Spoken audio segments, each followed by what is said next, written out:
You know what? Take me back to the days when if anyone approached you at a cabin in the woods, it was probably just a monster created by those dudes in the lab. That's a cabin in the woods joke. I hope someone got it.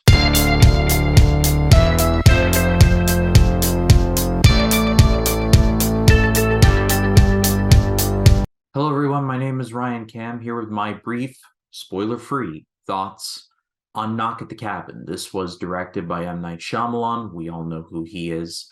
This is based on the book The Cabin at the End of the World, written by Paul Tremblay, and the movie starred Dave Bautista, Jonathan Groff, and Rupert Grint, among others. It tells the story of a family who go to a cabin in the woods for a vacation. But then they are soon approached by four individuals who approach them with a choice: either sacrifice one of their family or watch as the literal world burns. If you've been paying attention to the Shyamalan project on this channel, you will know that I have reviewed now every M. Night Shyamalan movie that Shyamalan has ever directed. And I've also said in other places that this movie was among my most anticipated of the year.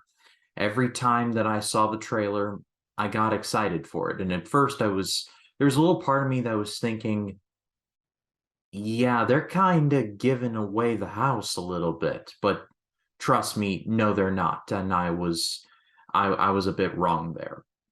Long story short, I was actually very excited and looking forward to this. And now that I have seen the movie from beginning all the way to end, the movie's good, but I feel like there is more. There is some money left on the table. That's my point. Everyone has been raving about Dave Bautista's performance, and they are not lying. Dave Bautista is one of the best parts of the movie by a significant margin. As a fan of him as a wrestler, I have just been loving how he has just upped his game every time that I see him in a movie. He's no longer just Drax the Destroyer. Dave Bautista is an actual actor, and I hope that he gets cast in more things, because it's very obvious that he can work with these bigger directors like a Denis Villeneuve or an M. Night Shyamalan. And he's not lost. He actually knows what he's doing. While the rest of the four are very good as well, Rupert Grint, it's nice to see him. He actually has some pretty good scenes here. This is the Dave Bautista show, and he crushes every scene that he is in. As a whole, I liked the family, one of whom is played by Jonathan Groff, who I'm a big fan of. I'm a big fan of his performance from Spring Awakening, the musical. I'm pretty sure I'm the only one on YouTube who knows that that was a thing, but I really like that musical, and it's nice to see him getting work. And I think that his character was among the more interesting of the movie. Ben Aldrich, and I believe the actress's name is Nikki Amuka Bird. I'm probably butchered that, and I'm sorry, but those two were both good as well. And honestly, for Shyamalan child performances, I would put this actress in there among the best. He's had his rough spots with children actors, but Shyamalan directed this girl very well, and I hope she gets more work after this. My big problem with the movie is actually in the twist, and this is a spoiler-free review, and I will hold myself to that, and I will keep my word, so no spoilers here. But I guess the linchpin, like I said, the linchpin of my problems with this movie begin and end with the twist, and how it doesn't really work. And let me just get out in front and say that this is not like a happening twist where it's like, oh, really? The plants are trying to kill you? That's just really stupid, that. So it's not the worst. I think they could have expanded upon it or just done something else, because with what we got, A, I predicted it in about 15 minutes, and B, it's material that has been done better in other things. It's also a bit confusing also, and again, I'm going to make a separate video talking about it, but I just had a feeling that this movie wanted to be deeper than it actually was. Kind of like that saying that I keep trotting out in, like, say, my Don't Worry Darling review, as wide as an ocean, but as deep as a puddle. And that is this movie as a whole.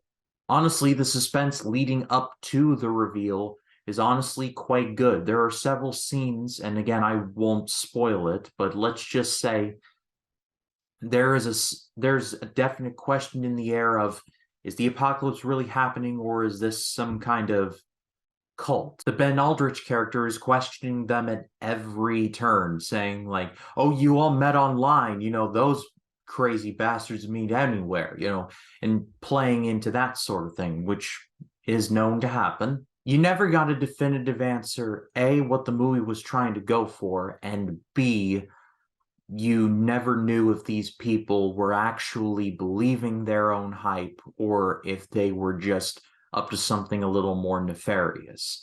The movie never gave you a good answer, and I did appreciate that. It's when we got the answer, that's when I got disappointed. I hope I made that clear. Ultimately, though, I am going to give this a good rating. This was overall a very well-made movie. The acting is all spot on.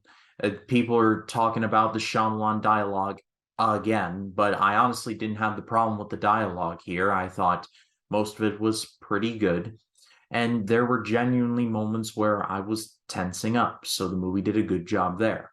The problem is the big reveal, and again, separate video, so not putting the cart before the horse on that one.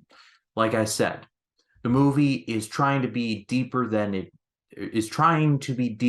actually is, and I feel like there is potential for these ideas to be explored, and I just think there was a lot of money left on the table. But what did you all think of Knock at the Cabin if you did see it?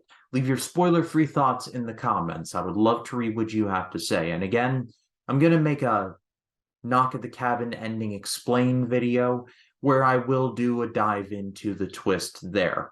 And that will be, I believe, on Monday after the Rocky 5 video. So stay tuned for that. If you like this video, please be sure to leave a like, comment your thoughts down below. And if you like this video and you want to see more like it, hit the subscribe button and click the bell to allow notifications. That way, when a new video drops, you'll be the first to know about it. My name is Ryan Cam, and I'll see you in the next one.